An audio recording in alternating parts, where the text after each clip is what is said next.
Baik, siapa yang percaya Tuhan kita Tuhan yang baik? Amin. Lambaikan tangan kepada Dia. Beri tepuk tangan kepada Dia, Dia hadir di tempat ini. Amin. Mari kita berdoa dulu sebelum firman. Tuhan, kami tidak datang mencari manusia, kami tidak datang untuk mendengarkan perkataan yang dapat menguatkan kami, tapi kami mencari Engkau, kami mencari hadirat-Mu, kami mencari hati-Mu. Tuhan, saat ini kami tahu Engkau hadir, bukan karena kami hadir, tapi karena Engkau mengasihi kami.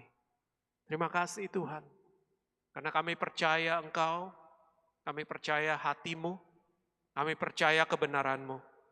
Dan berbicaralah dalam hidup kami, seperti yang Engkau rindukan Tuhan. Pakai hamba-Mu, pakai kami semuanya, hati kami terbuka untuk-Mu. Roh Kudus, bekerjalah dengan bebas, bekerjalah dengan indah. Engkau mengerti hati kami, setiap daripada kami di tempat ini. Dalam nama Yesus, kami buka hati kami untuk firman dan hadirat-Mu. Dalam nama Yesus yang percaya berkata, amin. Selamat pagi semuanya. Wow, senang bisa kembali ke NTB Bali. Tidak terasa udah 15 tahun kami melayani di New Tribe. Jadi kami mengalami setiap kali New Tribe pindah tempat dan mengalami perubahan. Dan saya tahu hari ini ke gereja ini ada. Bukan karena kehebatan manusia, tapi karena memang Tuhan bekerja dalam hidup Anda. Dan saya percaya saat Anda tertanam dalam gereja ini, saat Anda komitmen dan melayani bersama, tadi Pastor Daniel berkata bahwa perlu orang untuk pelayanan anak, betul sekali. Karena saat Anda melayani anak, Tuhan Yesus ada di situ. Karena Tuhan Yesus mengasihi anak-anak. Amin. Dan sebagai seorang hambanya selama puluhan tahun ini, setiap kali saat saya datang dalam hadiratnya, saya harus datang sebagai seorang anak. Bukan sebagai seorang siapa-siapa. Karena tidak ada satupun daripada kita yang mempunyai 1 inci pun, 1 milimeter pun kesanggupan untuk menyamai siapa dia. Sehingga setiap kita saat kita datang pada dia, sikap yang terbaik yang kita harus bawa adalah kita datang sebagai anak. Amin. Oleh karena itu mari kita, jika Anda punya kesempatan melayani, please ambil kesempatan itu. Karena Anda akan mengalami dia ada bersama dengan Anda. Amin. Oke, saya tahu di sini Anda pasti punya, hati Anda sudah pasti banyak yang rindu untuk melayani. Tapi Tuhan akan pakai Anda, amin. Firman yang saya bawa hari ini judulnya, oke sebelum saya masuk firman, saya juga ada di sini dengan istri saya, Feby. Dia jarang ikut saya kalau pelayanan dulunya, tapi sekarang selalu kami bersama-sama pelayanan bersama karena rumah kami sudah kosong, anak-anak kami sudah terbang jauh, dan barusan tahun lalu menikah juga, jadi rumah kami kosong, we are empty nesters. Saya nggak tahu siapa di sini yang sudah mengerti, yang jauh lebih lama mengerti perasaan saya.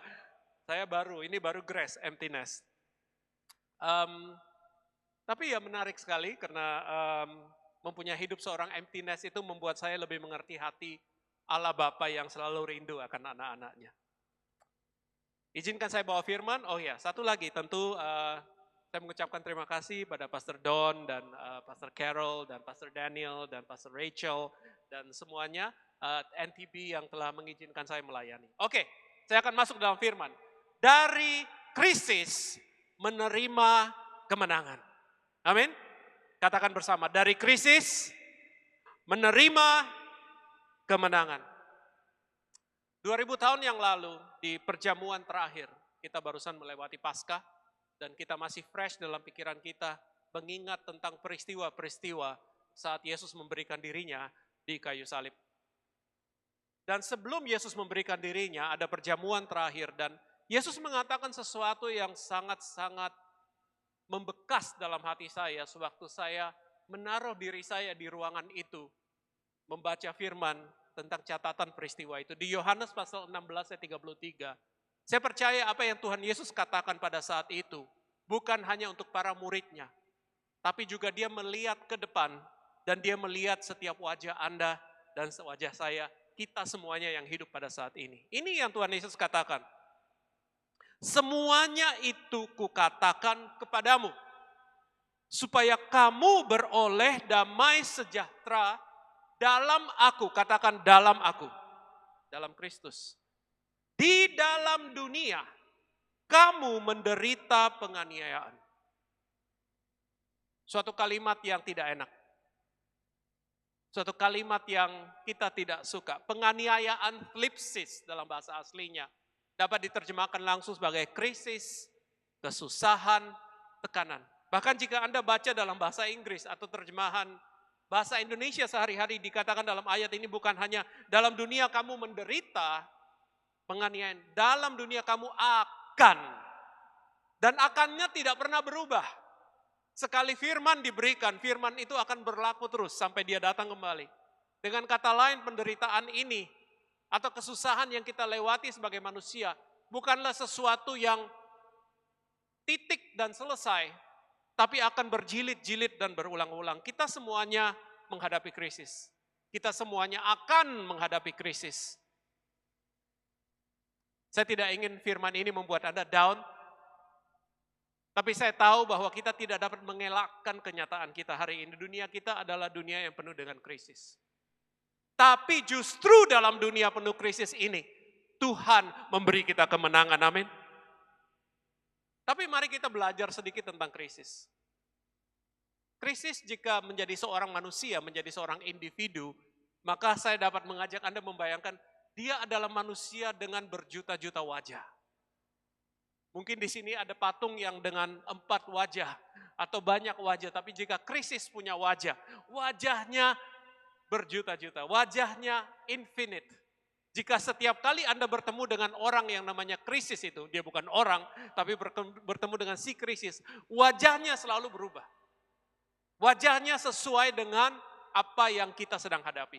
Di tengah-tengah itu krisis selalu mencari kesempatan. Tapi di balik semua wajah itu, krisis itu selalu punya pola. Katakan pola. Pola artinya apapun yang terjadi perubahan, tipenya atau strukturnya selalu sama. Dan inilah yang Yesus ingin katakan kepada kita, rahasianya. Yohanes pasal 10 ayat 10 bagian A dikatakan, dia berkata, pencuri itu adalah orang yang menggunakan krisis. Pencuri datang hanya untuk mencuri, membunuh, dan membinasakan. Agama di dunia ini terstruktur untuk membantu kita dapat berani menghadapi pencuri, pembunuh, dan pembinasa. Tapi Tuhan tidak memulai agama. Ada amin? Tuhan kita adalah Tuhan yang hidup. Yang ingin memakai krisis bukanlah, yang ingin mencuri kesempatan untuk memakai krisis bukanlah Tuhan. Tapi adalah si gelap itu. Iblis sering memakai krisis untuk menghancurkan kehidupan kita. Dan hari ini banyak orang-orang yang sedang dicuri. Banyak orang-orang sedang dalam proses dibunuh pelan-pelan. Mungkin secara fisik Anda tidak dibunuh, tapi hati Anda, roh Anda, pikiran Anda sedang dibunuh perlahan-lahan. Anda dalam proses dibinasakan tanpa Anda banyak ketahui. Hari-hari ini kegelapan sedang bekerja dengan sangat giat. Tapi pesan yang saya ingin sampaikan kepada Anda pagi hari ini adalah di tengah-tengah itu semuanya, Tuhan tidak tinggal diam membiarkan kita dalam krisis. Tuhan kita bukan Tuhan yang membantu kita dari jauh. Tuhan kita bukanlah penyelamat dosa secara konsep. Tapi Dia adalah Tuhan yang menghadapi krisis kita secara langsung dan secara pribadi. Amin. Itulah penyalipan Kristus. Itulah hari Jumat Agung. Itulah Golgota. Itulah Getsemani. Hari penyalipan Kristus adalah momen krisis yang paling dalam pada saat itu bagi semua pengikutnya. Tapi kita selalu berpikir hanya untuk pengikut Yesus. Tapi jika Anda menyadari penyalipan Yesus, waktu Dia tergantung di kayu salib, adalah krisis terbesar bagi seluruh ciptaan. Bahkan krisis terbesar bagi seluruh surga. Surga pada saat itu tergantung in balance antara apakah manusia akan menang akan dosa. Di Kalvari, Tuhan Yesus tidak hanya menghadapi satu krisis bagi kita, bagi seluruh ciptaan, tapi Dia menghadapi 3 krisis yang terbesar. Dan 3 krisis terbesar itu adalah krisis yang kita paling takuti sebagai manusia dan kita paling tidak berdaya jika kita harus menghadapinya. Yang pertama, dan ini yang paling besar, dan ini yang paling menakutkan, dan ini yang kita tidak ada satupun yang dapat melawannya, namanya adalah death. Kematian, katakan kematian. Kita semuanya akan mati. Semua orang yang kita kasihi juga akan mati. Bahkan binatang kesayangan Anda akan mati. Kematian tidak mengenal Anda siapa, kematian tidak mengenal posisi Anda, tidak mengenal pelayanan Anda, jabatan Anda, kekayaan Anda. Kematian tidak pandang bulu. Dan maut kematian itu akan mengancam setiap saat. Dia seperti pencuri, dia akan memakai setiap kesempatan, setiap penyakit, setiap kali kita ulang tahun. Saya lucu dalam bahasa Indonesia ulang tahun, artinya tahunnya berulang. Tahun tidak pernah berulang. Setiap kali kita merayakan ulang tahun, kita sebenarnya sedang menuju ke tahun yang baru dan mendekat kepada akhir hidup kita. Dan upah dosa adalah maut. Saya tidak suka ngomong tentang kematian, tapi banyak daripada kita hari ini yang sedang, walaupun kita masih hidup, Tuhan tahu dalam hati Anda sudah mati. Pengharapan Anda sudah habis. Semangat Anda sudah habis. Anda tidak dapat melihat sesuatu yang hidup lagi dalam hidup. Engkau menghidupi hari demi hari dalam kegelapan. Engkau menghidupi hari demi hari dalam pesimisme. Engkau menghidupi hari demi hari dengan ketidakberanian. Seakan-akan ada yang menarik, mengvakum kematian, kehidupan dari hidupmu. Tuhan tahu itu. Dan dia mengkonfrontasi kematian. Itulah salib. Karena waktu disalib, dia mengkonfrontasi kematian. Dan Yesus harus menghadapi itu. Dan Yesus tidak ingin membiarkan kita sendirian. Ada amin? Matius 26 ayat 37, ini yang terjadi saat dia menghadapi kematian. Maka mulailah ia merasa sedih dan gentar. Siapa yang merasa itu juga, sedih dan gentar dalam hidupmu?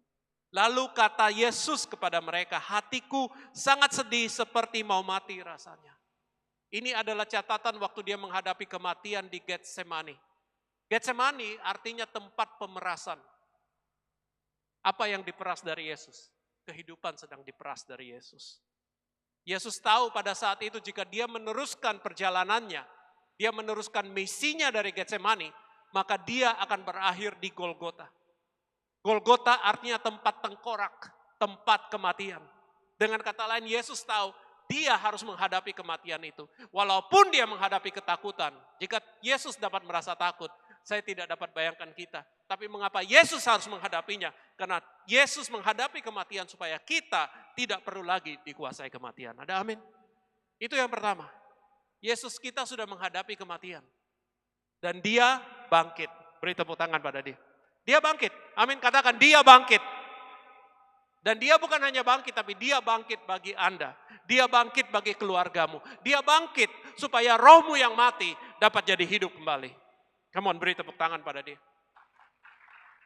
Itu yang pertama, dia menghadapi kematian. Yang kedua, Tuhan Yesus juga menghadapi krisis yang kedua, yaitu penderitaan. Katakan penderitaan. Siapa yang suka penderitaan sini? Siapa yang mengejar penderitaan? Dari POV saya, Pulau Bali adalah tempat hiburan. Tempat orang melarikan diri dari penderitaan. Amin. Seluruh uang yang mengalir di Pulau Bali itu punya satu tema, melarikan diri dari penderitaan. Tapi saya tahu penderitaan punya rumah yang besar di Pulau Bali. Tidak ada satupun daripada kita yang suka penderitaan, tapi penderitaan juga adalah sahabat terbaik yang rajin dan setia menemani kita. Dan Yesus pun mengerti itu karena Yesus adalah juru selamat kita yang harus face to face menghadapi penderitaan dengan dosis yang paling kuat. Jika Yesus makan obat namanya penderitaan, dosisnya adalah dosis paling besar yang dapat dihandle oleh siapapun yang pernah hidup. Dia mengerti pada saat di kayu salib, dia mengerti bahwa ada paku yang panjang yang akan menebus dia. Bukan hanya secara konsep, tapi secara nyata. Dia mengerti cambuk yang akan memisahkan daging dan tulangnya. Dia mengerti akan ada mahkota duri yang menghunjam di kepalanya, bukan tangan pijet di atas kepalanya. Dia mengerti dia harus sekarat selama 6 jam, ditonton oleh orang, jadi public spectacle. Dia mengerti setiap penderitaan yang kita harus hadapi. Bahkan saat dia menderita, dia harus berpeluh darah. Karena begitu besar stres yang dia harus hadapi. Saat dia membayangkan, karena dia sudah tahu apa yang dia harus hadapi. Sehingga peluhnya dapat berubah menjadi keringat darah. Dan mungkin hari ini Anda berada di tengah-tengah penderitaan itu. Karena saya tahu saat saya berbicara ini banyak yang sedang mengalami tekanan mental yang dalam. Anda adalah korban dari manipulasi, Anda korban dari kekecewaan, Anda korban daripada abuse, apa yang dilakukan orang lain secara tidak adil dalam hidupmu. Engkau juga adalah korban daripada hal-hal yang dalam dunia ini dilakukan tanpa engkau yang membuatnya. Hal-hal yang unfair, tragedi dalam hidup Anda. Tapi mengapa Yesus menghadapi itu? Karena dia ingin Anda tahu, Anda tidak sendirian. Anda tidak habis dalam hal itu. You are not finished. Engkau tidaklah akan mati daripada itu. Mengapa? Karena dialah yang menghadapi bersama dengan Anda. Amin. Yesaya 53 ayat 4 dikatakan seperti ini. Tetapi sesungguhnya penyakit kitalah yang ditanggungnya. Dan kesengsaraan kita yang dipikulnya. Padahal kita mengira dia yang kena tulah, dipikul dan ditindas Allah. Dipukul. Tetapi dia tertikam oleh karena pemberontakan kita. Dia diremukkan oleh karena kejahatan kita. Ganjaran yang mendatangkan keselamatan bagi kita ditimpakan kepadanya. Oleh bilur-bilurnya kita jadi sembuh. Hari ini Tuhan ingin berkata bahwa dia menghadapi penderitaan. Supaya saat kita menderita, dia dapat beri kita kemenangan. Come on, beri tepuk tangan pada dia. Katakan bersama, ada kemenanganku dalam Kristus. Ada kemenanganku. Saya tahu banyak yang perlu dengarkan ini. Karena inilah dunia kita hari ini. Yang ketiga, penderitaan yang dia alami, krisis yang dia alami. Ini adalah krisis yang paling sebenarnya kalau secara fisik kita menderita, mungkin kita sudah banyak lihat orang. Tapi ini yang kita paling tidak suka, yaitu krisis penolakan dan kesendirian. Rejection and isolation. Dan Tuhan tidak kebal daripada ditolak. Tuhan tidak kebal dari rasa sakit, rasa takut untuk ditolak orang. Tuhan kita, Tuhan Yesus juga tidak kebal dari rasa pada saat kita dikucilkan. Dia harus menghadapi bahkan satu penolakan dan satu pengucilan yang bertubi-tubi. Pada saat sebelum dia menyerahkan diri di kayu salib, dia harus dihianati oleh Yudas dengan ciuman. Murid-muridnya bahkan tidak peduli saat dia berpeluh darah, tidak ada yang peduli. Murid-muridnya lebih memilih tidur daripada memperhatikan dia. Petrus menyangkali dia, muridnya yang paling gagah perkasa. Menyangkali dia, semua murid-muridnya tunggang langgang saat melihat dia tidak berdaya. Orang banyak lebih memilih seorang kriminal yang bernama Barabas daripada Yesus yang menyembuhkan mereka, memberi makan mereka, memperhatikan mereka. Jika Anda telah melakukan begitu banyak hal yang baik dan mereka memilih kriminal daripada Anda, saya tidak dapat bayangkan betapa kecewanya hati Anda. Kadang kita sebagai suami aja kadang kalau pulang dan kita merasa istri tidak memperhatikan, atau sebagai istri merasa suami tidak memperhatikan, atau ayah merasa anak tidak peduli, kita sudah sakit hatinya begitu dalam. Kita udah mimpin pujian dengan segenap hati, tapi tidak ada yang say thank you, kita udah melakukan ini, kita sudah merasa sangat-sangat tertolak. Bayangkan apa yang Yesus harus alami. Dan yang paling menyakitkan, Matius 27 ayat 46, Yesus berseru dengan suara nyaring, dia berkata, Eli, Eli, lama sabaktani. Kita tahu kata-kata itu. Itu adalah kata-kata seorang yang hancur hatinya. Bukan karena dia finish, tapi karena dia ditinggalkan oleh Allah Bapa dan Roh Kudus. Dia berkata, Bapa, mengapa engkau meninggalkan aku? Ikatan Tritunggal terputus. Sang anak terpisah dari Bapa. Dia sepenuhnya menanggung seluruh dosa manusia. Mengapa dia harus lakukan itu? Untuk Anda yang tertolak, untuk Anda yang sendirian, untuk Anda yang merasa Tuhan tidak di sisimu, engkau tahu hari ini. Yesus menghadapi penolakan yang paling dalam, supaya engkau tidak pernah akan sendirian lagi. Beri tepuk tangan pada dia. Amin. Ada 3 hal yang paling buruk yang Tuhan Yesus alami. Tapi dia tidak hanya menghadapi semua itu supaya Anda dapat diselamatkan, karena Tuhan ingin lebih daripada itu. Jika Tuhan bekerja, dia akan selalu melakukan yang lebih. Katakan yang lebih. Tidak sekedar. Katakan tidak sekedar. Yang lebih. Siapa yang percaya? Beri tepuk tangan pada Tuhan. Karena di balik Kristus bukan hanya ada keselamatan. Di balik Kristus ada kemenangan. Katakan kemenangan. Kemenangan. Apa artinya menang? Menang artinya semuanya diputarbalikkan. Amin. Hari ini dunia sedang berdoa, siapa yang menang, siapa yang menang. Saya ingin berkata yang menang satu orang. Anak-anak Allah akan menang. Amin. Apapun kejadian dalam dunia ini, Tuhan memanggil engkau untuk kemenangan. Yohanes 10 ayat 10, tadi saya baca bagian A. Bagian A tidak menyenangkan. Bagian A bercerita tentang penderitaan. Tapi bagian B tidak lagi bercerita tentang pencurian, tentang pembunuhan, tentang penghancuran. Bagian B, Yesus berkata seperti ini. Aku datang. Saya ingin Anda garis bawahi kata itu dengan selalu ingat itu. Aku datang. Tuhan Yesus tidak pergi. Dia datang. Dia ada. Namanya adalah Immanuel. God with us. Tuhan yang ada beserta dengan engkau. Bahkan saat ini Anda duduk di tempat ini. Jika Anda dengar firman ini, Tuhan sedang berkata, aku datang. Aku ada dalam hidupmu. Aku datang. Untuk apa? Supaya mereka mempunyai hidup. Dan mempunyainya dalam segala kelimpahan. Dia menghadapi 3 krisis itu bukan untuk menawarkan penghiburan, saudara. Dia menghadapi 3 krisis itu. Karena dia akan menggantikan setiap krisis itu dengan kemenangan dalam kehidupan. Apa yang dicuri iblis, Tuhan akan kembalikan dengan berlipat-lipat. Amin. Dia ingin kembalikan damaimu. Dia ingin kembalikan sukacitamu. Dia ingin kembalikan identitasmu yang telah dihancurkan bertubi-tubi. Dia ingin kembalikan tujuan kehidupanmu.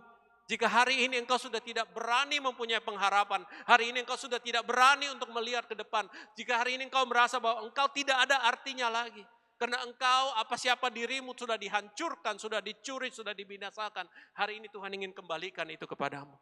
Di dalam Dia engkau akan dapat lihat. It is not finished, it is a beginning. Ada permulaan dari Tuhan Yesus. Rencana Tuhan bagi Anda tidak akan pernah hilang. Yang kedua, apa yang dimatikan oleh iblis, Tuhan sanggup hidupkan kembali. Dia akan mulai dengan roh kita. Roh kita jadi hidup lagi. Kita hidup di Pulau Dewata tempat ini. Dewata artinya macam-macam rohnya di sini. Tapi hanya ada satu roh yang dapat membuat engkau lebih daripada pemenang. Dan Tuhan ingin taruh dalam hidupmu, namanya adalah Roh Kudus. Dan kemanapun engkau pergi, ada kuasa yang lebih besar daripada roh yang ada di dalam dunia ini. Yang hidup dan bekerja secara nyata di tokomu, di rumahmu, di kamar tidurmu, di tempat mandimu, di tempat berjalanmu, di tempat olahragamu, tempat sekolahmu. Di mana engkau berada, di situ roh Allah ada dalam hatimu. Dan roh itu adalah roh yang lebih daripada pemenang. Tuhan ingin gantikan roh Allah di tengah-tengah ini.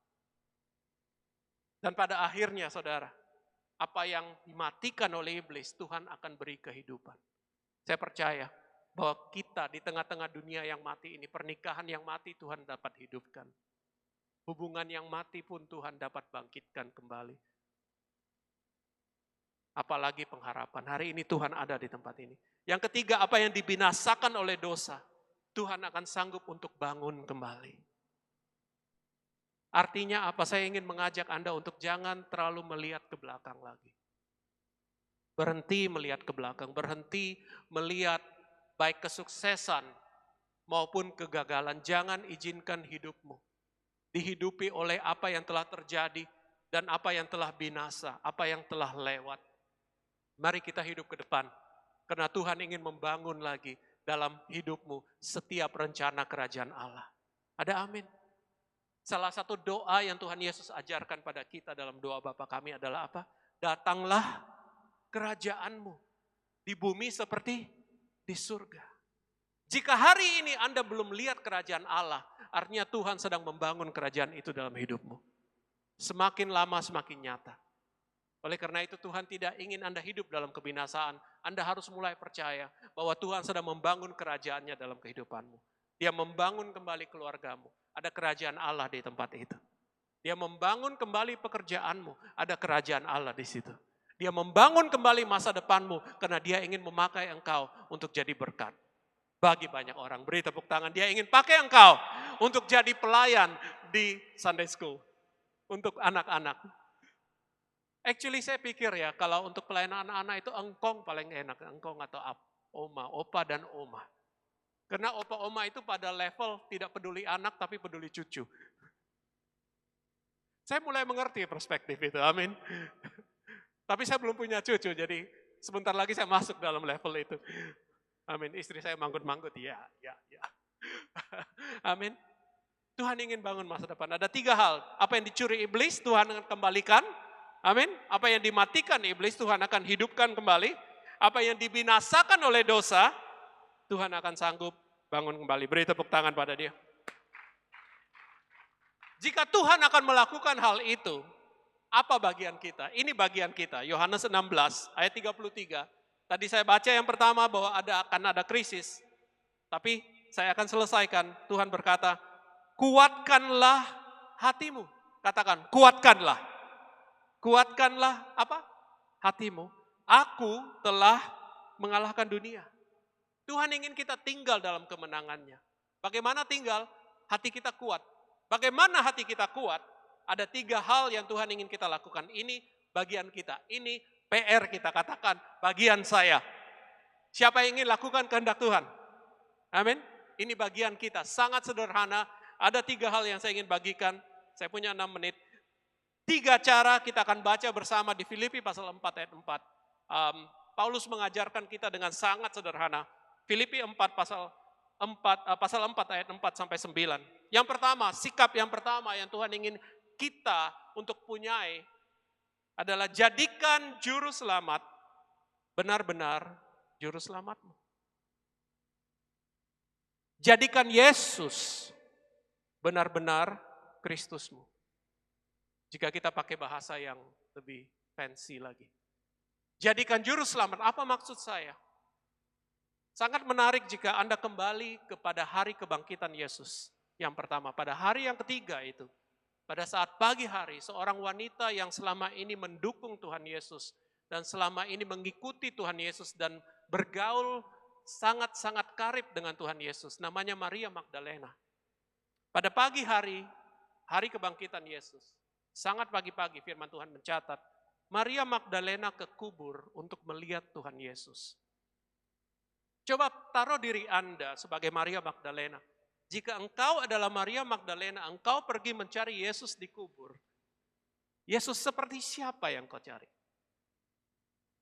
Saya mulai mengerti saat saya menaruh diri saya di sepatu Maria Magdalena. Saya tidak pakai hak, mungkin dia pakai hak, saya nggak tahu. Tapi jika Anda menaruh diri Anda di sepatu Maria Magdalena, pada pagi hari waktu Anda mencari Yesus di kubur, kira-kira Yesus seperti apa yang Anda cari? Karena Yesus yang terakhir dia lihat adalah Yesus yang tergantung di kayu salib. Yesus yang ditinggalkan oleh pengikutnya, Yesus yang babak belur, Yesus yang menghembuskan nafasnya saat dia menyerahkan nafasnya kepada Tuhan. Yesus yang berkata, Eli, Eli, lama sabachthani. Itu Yesus yang terakhir dia lihat. Siapa Yesus yang dia kenal? Yesus yang dia kenal adalah Yesus yang menyembuhkan banyak orang, Yesus yang menjadi sahabat dia, Yesus yang mengajarkan dia tentang firman Allah. Yesus yang dia kenal adalah Yesus manusia yang berjalan di dunia ini. Itulah sebabnya tidak lama kemudian waktu Yesus datang, waktu Yesus hadir, karena dia menangis terseduh-seduh, dia begitu syok karena melihat kuburan yang kosong. Dan ternyata Yesus hadir di depannya dan dia tidak kenali Yesus. Dia pikir Yesusnya itu tukang kebun. Mengapa seorang yang begitu kenal Yesus tidak kenal akan Yesus? Karena Yesus yang dia cari adalah Yesus yang lama. Dia tidak kenal Yesus sebagai Yesus sebenarnya yang sudah bangkit. Begitulah kita manusia. Kita sering sudah kenal Yesus puluhan tahun. Mungkin Anda sudah jadi orang Kristen decades, berpuluh-puluhan tahun. Atau mungkin Anda baru kenal orang Kristen, karena saya tahu setiap minggu di sini terjadi pembaptisan yang luar biasa. Saya tahu hari ini bakal ada berapa? 20 orang akan dibaptis? Ya, sekitar 20 orang. Daniel? Last week 20 orang. Jadi saya bersyukur Tuhan bekerja. Banyak yang baru kenal dengan Tuhan. Ternyata banyak orang yang sudah kenal dengan Tuhan. Pertanyaannya adalah bukankah apakah engkau kenal dengan Tuhan, tapi apakah engkau menerima Dia sebagaimana Dia adanya. Ada amin tempat ini. Mungkin engkau kenal Yesus, karena itu engkau duduk di sini. Tapi apakah engkau menerima Dia sepenuhnya sebagai dirinya? Iman kita jadi kecil bukan karena Yesus gagal. Iman kita jadi kecil karena kita hanya kenal Yesus menurut versi kita. Kita perkecil Yesus. Kita perkecil sebesar apa? Kita perkecil Yesus sebesar masalah kita. Kita perkecil Yesus sebesar kebutuhan kita saja. Kita perkecil Yesus sebesar pengetahuan kita aja. Kita perkecil Yesus sebatas nalar kita. Yesus hanya ada bagi kita sebatas Yesus yang kita bisa handle. Jika kita hanya berpikir Yesus seperti itu, engkau belum menerima Dia sepenuhnya. Karena Dia adalah Yesus yang kita tidak dapat handle, tapi Dia dapat melakukan lebih daripada pikiran kita. Dia dapat melakukan lebih daripada doa kita. Dia dapat melakukan lebih dari pengharapan kita. Dia dapat melakukan lebih daripada segala ketakutan kita. Dia adalah Tuhan yang superlatif. Ada amin? Mari kita belajar terima itu. Bahwa you cannot handle Jesus, but Jesus can handle you. Beri tepuk tangan pada Dia.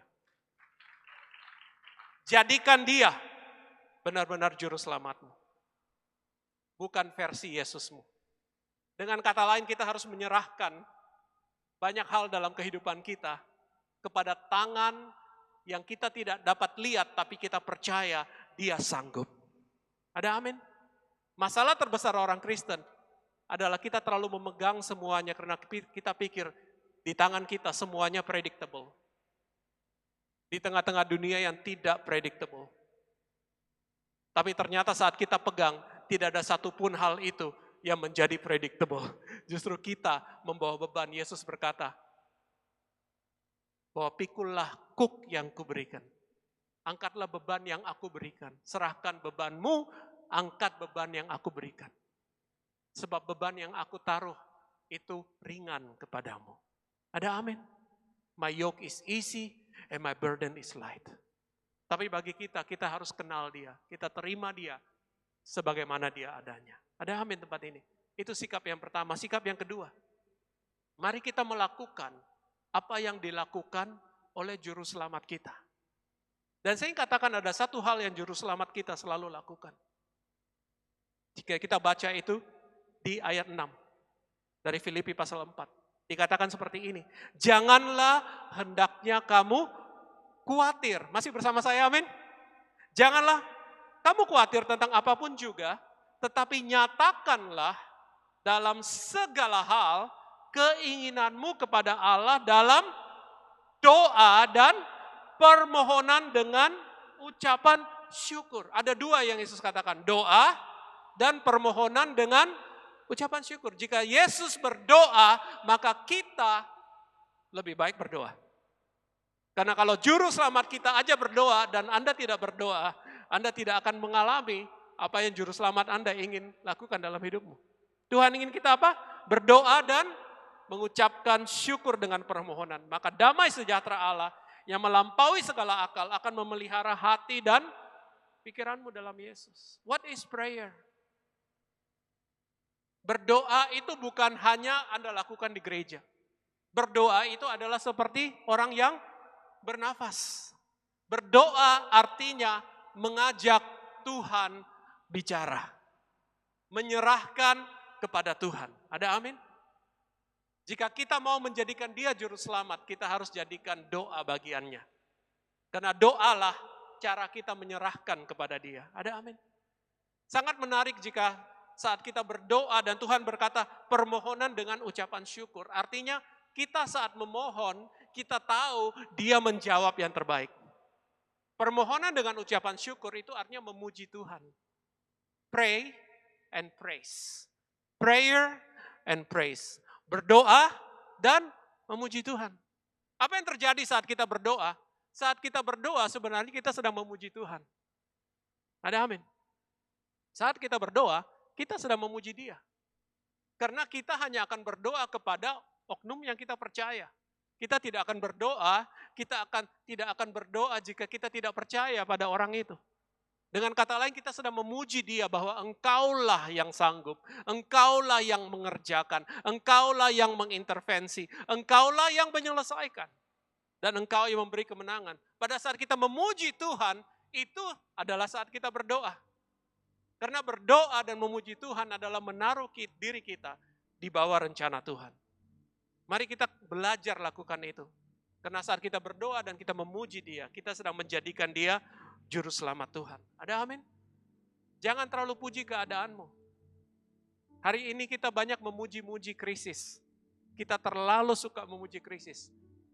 Apa yang keluar dari mulut kita katakan ketakutan kita katakan kekhawatiran kita katakan betapa dahsyatnya peperangan, kita katakan rudalnya modelnya keren. Di balik setiap rudal ada orang yang mati. Ada ibu yang mati, ada anak yang mati, ada bapak. Saya tidak peduli rudalnya siapa. Mari kita kurangi memuji-muji krisis. Mari kita lebih memuji Tuhan daripada krisis. Apa yang dapat kita lakukan? Mari kita berdoa. Mari kita. Yang terakhir, sikap ketiga. Bersama dengan saya. Jadikan Tuhan sebagai benar-benar Tuhan kita. Jadikan Tuhan sebagai Tuhan kita. Apa maksud saya? Ini maksudnya di ayat 8. Jadi akhirnya saudara-saudara, semua yang benar, semua yang mulia, semua yang adil, semua yang suci, semua yang manis, semua yang sedap dengar, semua yang disebut kebajikan dan patut dipuji. Pikirkanlah semua itu dan apa yang telah kamu pelajari dan apa yang telah kamu terima. Dan saya tahu Anda terima banyak di New Tribe. Setiap minggu Anda dapat firman yang luar biasa. Anda dapat pujian-pujian penyembahan yang luar biasa. Anda dapat small group dan Anda berdiskusi dengan luar biasa. Apa yang Anda lakukan dengan itu semuanya? Apa yang telah kamu lihat padaku, lakukanlah itu. Katakan apa? Lakukanlah itu. Itu artinya memperlakukan Tuhan sebagai Tuhan. Bagaimana kita perlakukan Tuhan sebagai Tuhan? 4 kata. T-A-A-T. Taat. Mari kita taat. Taat artinya memperlakukan Dia, Tuhan, sebagai Tuhan. Saya ingin akhiri. Kata Tuhan, jika Anda pernah pikirkan artinya, Tuhan itu adalah Tuan dengan H. H artinya yang paling tinggi. Dalam bahasa aslinya Tuhan ditulis sebagai kurios. Kurios adalah pemimpin tertinggi. Apakah Tuhan adalah pemimpin tertinggi dalam hidupmu hari ini? Jika engkau ingin mengalami kemenangan di tengah-tengah krisis, izinkan yang punya kemenangan, yang memberi engkau kemenangan. Izinkan Dia jadi pemimpin tertinggimu dalam kehidupan. Mari kita berdiri dalam hadirat-Nya. Saya tidak tahu keadaan Anda hari ini seperti apa. Tapi saya tahu saya dikirim Tuhan ke tempat ini untuk membawa kehidupanmu dalam kemenangan. Untuk menantang engkau mengambil sikap dan posisi. Saya tidak tahu seberapa jauh engkau mengenal Yesus. Tapi jika hari ini engkau menjadikan Dia juru selamat, maka Dia berjanji bahwa akan ada damai sejahtera yang ada dalam kehidupanmu. Ada damai sejahtera Allah yang melebihi segala akal, melebihi segala keadaan, melebihi segala pergumulanmu, melebihi segala ketakutan dalam hidup. Engkau harus jadikan Dia juru selamat.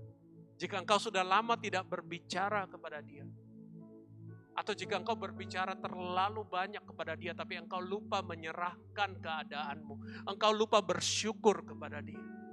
Karena kita terlalu membanding-bandingkan. Kadang-kadang kita suka lihat orang lain dan kita bilang dia lebih baik, dia lebih hebat, usahanya lebih maju, dia lebih sukses, dia lebih cakep, dia lebih ganteng, dia lebih kaya, gue lebih miskin. Tapi kita tidak berkata terima kasih kepada Tuhan. Saat Anda belajar berdoa dan mengucapkan syukur, engkau harus tahu, ucapan syukurmu adalah seperti benih kebaikan.